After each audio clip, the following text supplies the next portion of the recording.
Right, just a quick follow-up from my last video. I had a message off, or a comment off one of my long-time subscribers, Jean Cappelletti, I hope I'm pronouncing that correctly, asking what happened when you're indicating and you brake at the same time. So I just thought I'd start this video off with the indicators and braking. One thing I'll point out as well is on the video the lights are very glary, but they're not like that when I'm looking at them, if you know what I mean. But the indicator is much brighter than the red light that comes on when you brake. But anyways, we'll switch it on and get some indicators on the go.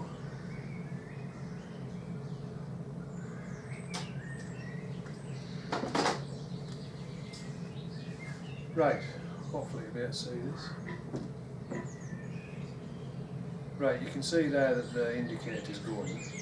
So I'm going to pull the brake lever on. And you can see that the brake lights have come on, but it's still very clear that the indicator's indicating, so you can see them, and it's a lot better I can see them a lot better than what it's showing up on the video.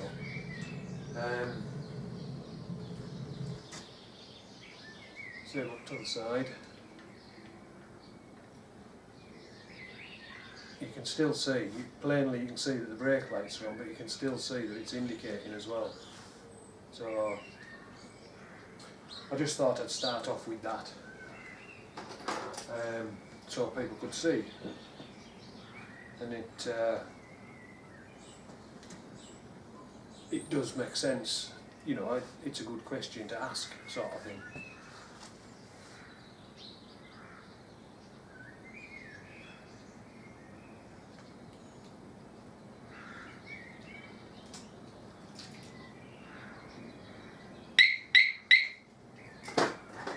Right, I'll knock you off for now and I'll set you up in a different spot. I'm going to do some bits and pieces, so I'll be back in a minute. Right, just a quickie as well. After the last video I modified my bench a bit. I put some more heavy duty U-bolts through my bench. Them ones were a bit flimsy really. Actually one of the back ones snapped. So yeah, a bit more heavy duty. But I also put a new front wheel clamp on, much better setup than what was on. So my bench is modified, so now we're going to get cracked on with the bike again. So I'll set you up, we'll come back, and I think what I'm going to start with, in fact I can show this while I'm on. Typically I'm going to set the clutch in there, but you need your maximum free play in your cable for this, so I'll just adjust that down. Right, that gives you your maximum. You've got nothing in your, you know, loads of slack sort of thing. So I'll just I'll knock you off, set you up on tripod, and then we'll make a start. So I'll be back in a minute. Right, to adjust the clutch, basically, obviously get the right size spanner. The spanner's an 11/16, and undo the nut. The nut will be tighter than that, the lock nut, but obviously I loosened that off a while back. So just wind your lock nut out, wind your shaft nut out a bit, the adjuster bolt out a bit, and then what you do is you just turn it just slowly and gently. Don't put any pressure on at all.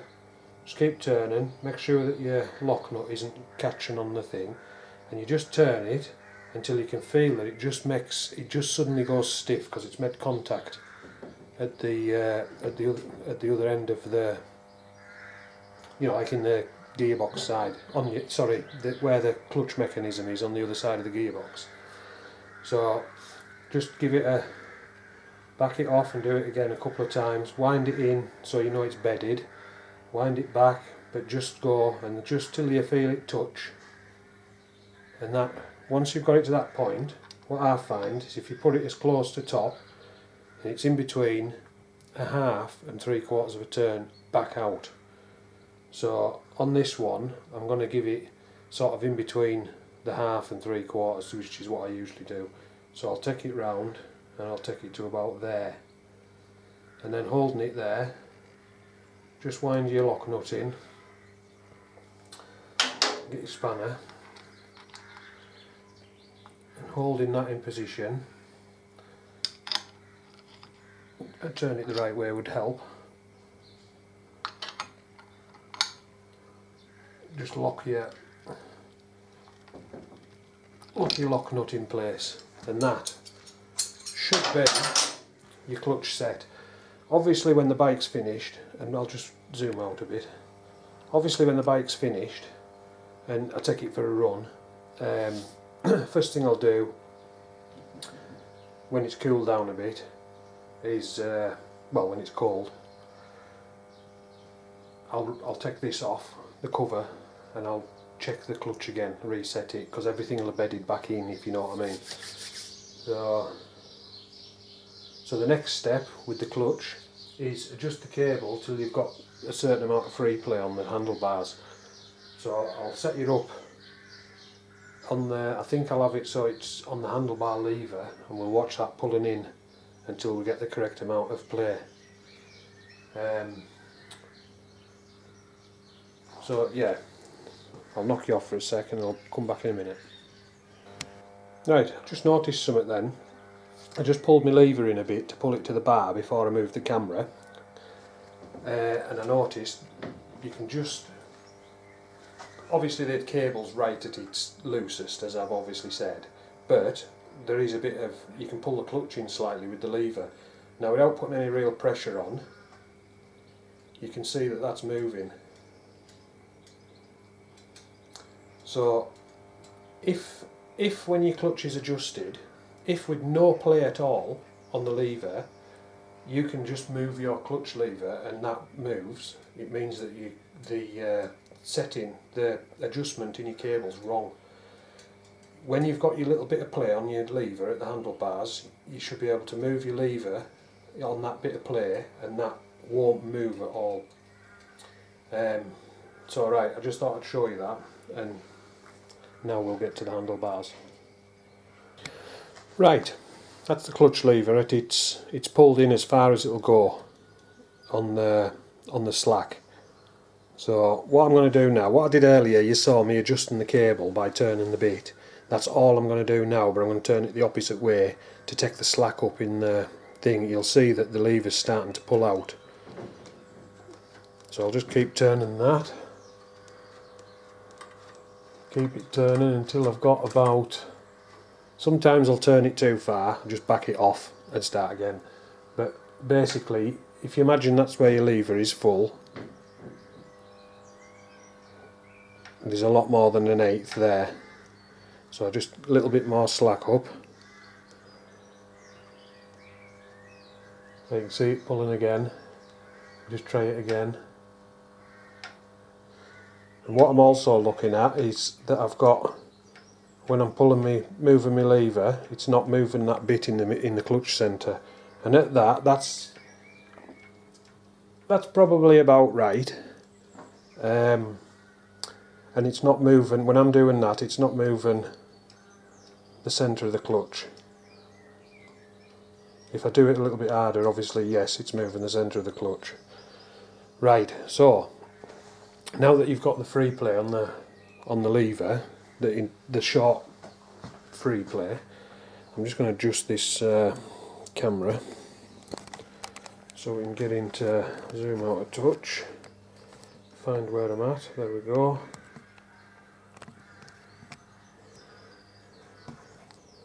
Now it's just a case of the lock nut, wind that up, lock it in position, and I'll get my spanners in a second, and in fact I'll knock you off and get my spanners, and then we'll get that locked in position and we'll pull the new gear to boot over. So I'll just be a second. Right, top part of this is 1/2 inch spanner and the lock nut is a 7/16. So I'm just going to pull them apart and that's done. Now we just need to pull the boot down. Now this should go quite easily with it being new. Once you get it over the secondary nut.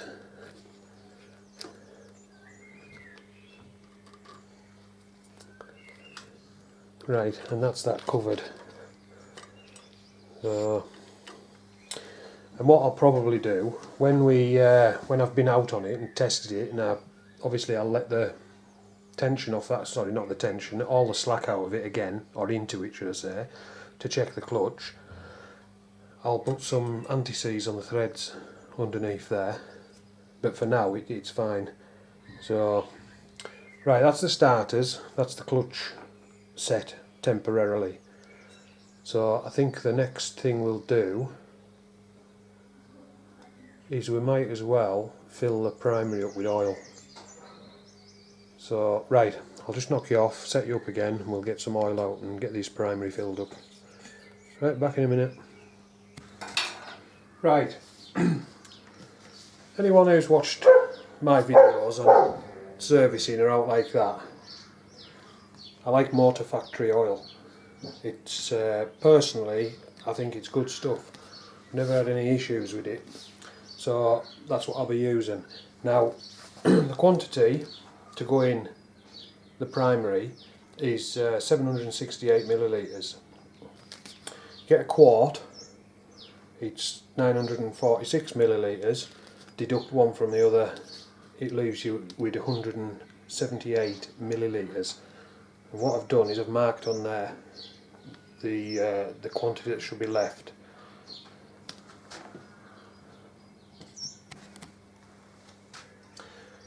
I got interrupted then. Right.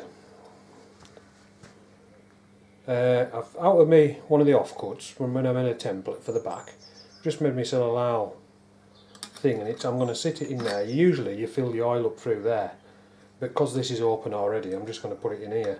So I've made myself a allow thing to pour the oil onto, and it'll drain into the primary. So we'll get some oil in.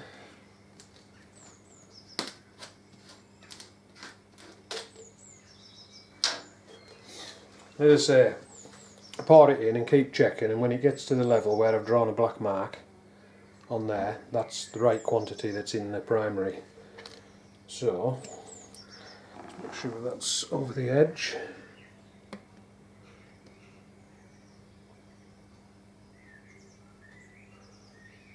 And start pouring some oil in, just go steady. I've been meaning to get a proper tool for putting oil in these. Oh, went a bit too quick then, just dropping it.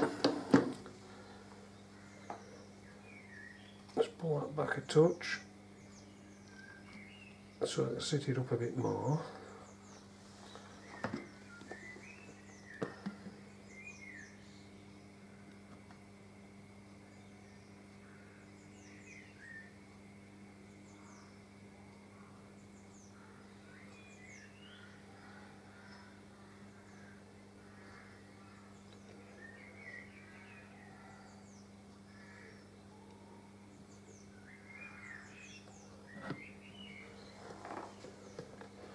When you've tipped so much in, just check your level on your bottle. I've put about half in so far.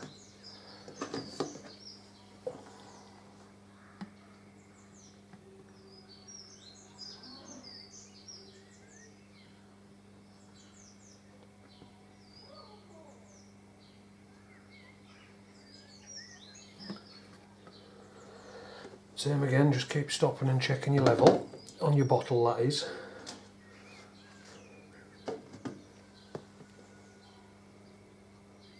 Nearly there, just a little bit more.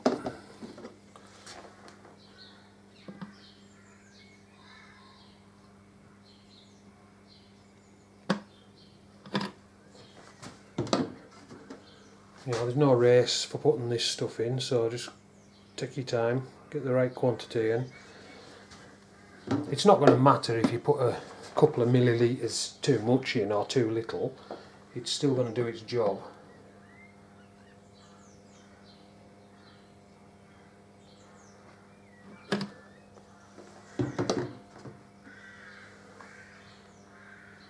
Right, I don't know if that'll show up on the camera. If I'll try and hold the bottle level. There you can see it's at the mark. I'll just stop that for now. Just bend that slightly so I can get it out. And then just grab a quick rag. Oh.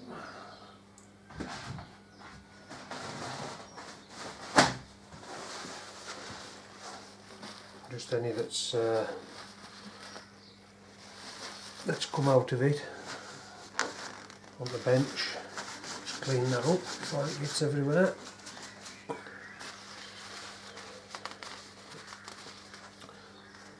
And I'll sit this bottle on the bench so it's perfectly level and just double check that it is.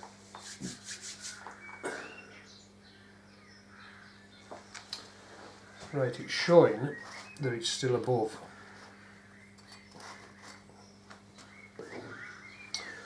So I'll just put a little bit more in.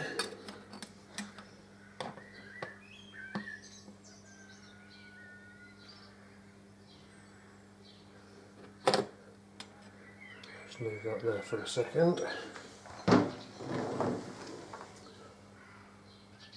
Right, that is actually, now it's on the level bench, that is actually on the black mark. So that's the oil in the primary up to the sort of the level that it's meant to be. As I say, it's you can get away with putting a little bit extra in, you know, a few millilitres, as long as you don't massively overfill it. And you can also get away with just a little bit less, again, as long as it's not too much. Right, so next thing is we'll get the inspection covers on. So I'll just knock it off for a second, I'll get some Loctite out and stuff, and then we'll come back. So I'll just be a minute. Right, and start off, I'm going to put this cover on. Now, the cover screws, there's two short ones and two long ones. The long ones go in the top and the back. The short ones obviously front and bottom. So these ones go right through and fasten into the inner primary cover, whereas the shorter ones just screw into the outer cover. So I'll just put a bit of low strength Loctite on one of the long ones, and we'll start putting it together. Always the same with the Loctite, just a dab, a little drop. Right, so get gasket and the cover. So gasket, cover, put it all together. Get one of the screws, in fact I'll push that in there. Get the screw, I've already put Loctite on this long screw, so I'll just get that started in. And then I'll just put a bit of red Loctite on the shorter screw, one of the short screws to put in the other end. Oh, a bit much on that, I'll just dab a bit off.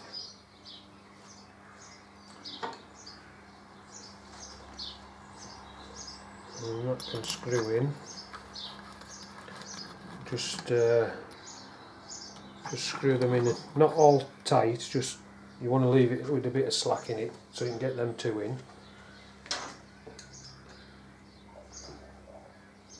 Put Loctite on again.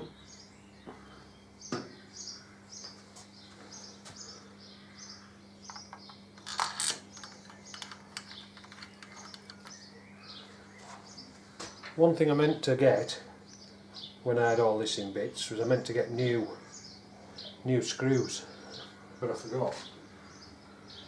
So at some point I'll order some new ones.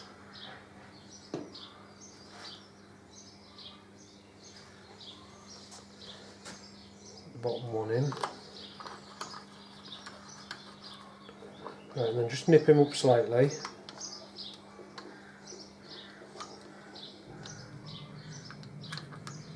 And the torque setting for these is, if I remember rightly, it's about 9.5 up to 12 point summit. I don't think it's 12.5. If memory serves, I think it's 12.2. So I usually set my torque in between 11 and 12. So get the torque wrench on. Do the backing first.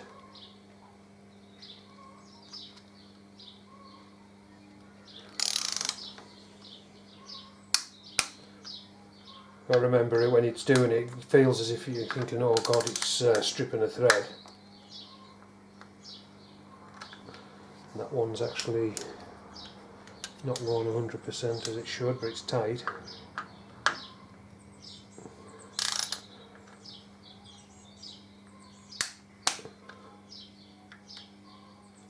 Yeah, to say, it feels as if because you're turning it and it's tight, but it's not doing that.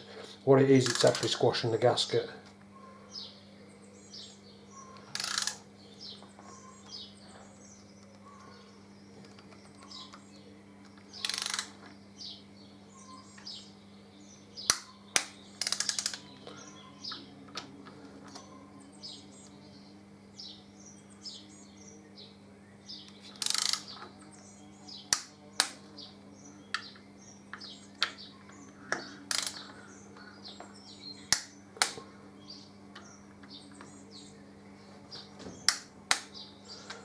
See if I can get this to go in. No, it's just turning. But that's tight anyways, it's tight enough that it won't leak. Right, so the next one is we'll put the primary, so I'll just zoom back out a touch.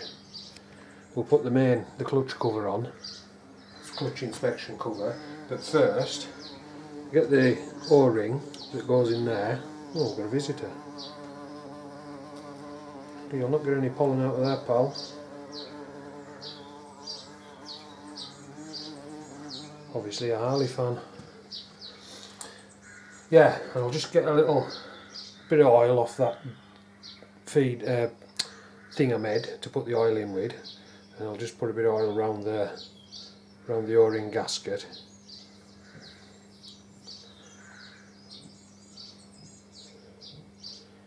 Just helps them sit in place properly when you're tightening stuff down, so it sort of moves on there, because it's got a bit of lubricant rather than twisting and as you squash it down.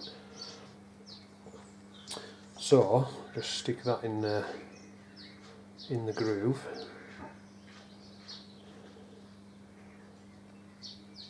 The thing with these is to grow bigger.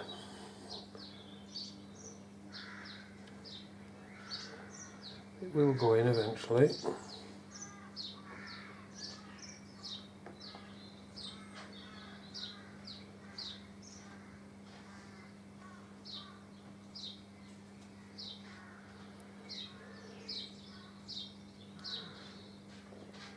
Almost as if it's stretched. Now that's being a bit of a pain. I think I've got a brand new one of these. Right, I'm just going to knock you off a second, and I'm going to have a quick ratch and see if we've got a new one of them, because I think that's stretched. Just be a minute. Right, change of plan. I can't find my new O-ring seals that go in there.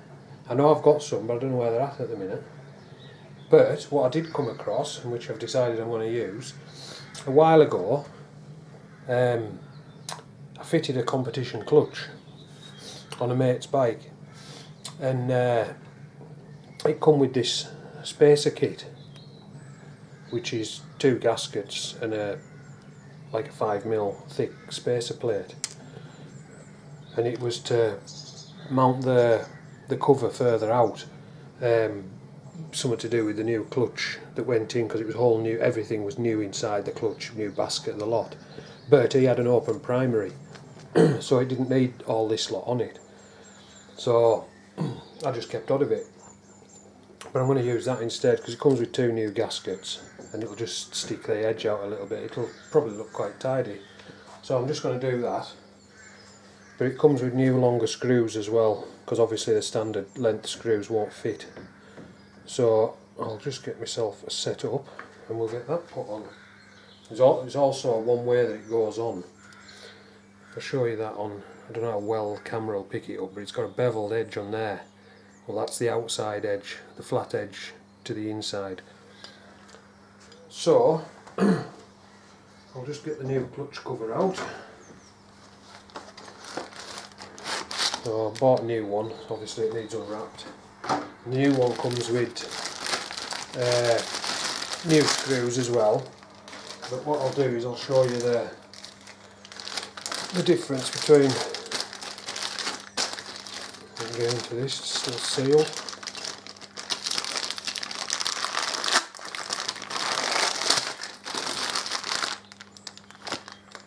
Just put that down there a second.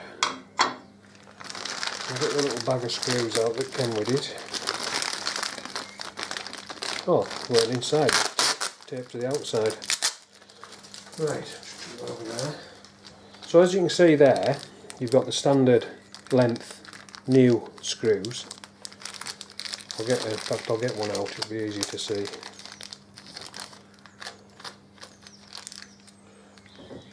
Right, so that's one standard new screw, and I'll get one of these ones that came with this other kit. And as you can see there, the difference in the length, which allows for the extra thickness of the spacer plate. Now the new standard screws come with Loctite already on them, but these other ones, ones that came with the other kit, didn't. So I'll put some red Loctite on, purple Loctite, whatever frigging colour you want to call it. But it's just the low strength stuff, so I'll just make sure that I've got the correct tools, that the thing I'm using is the same size. No it isn't, because it's an Allen key. Right, I'll just knock it off a sec and get Allen key sorted out and I'll come back.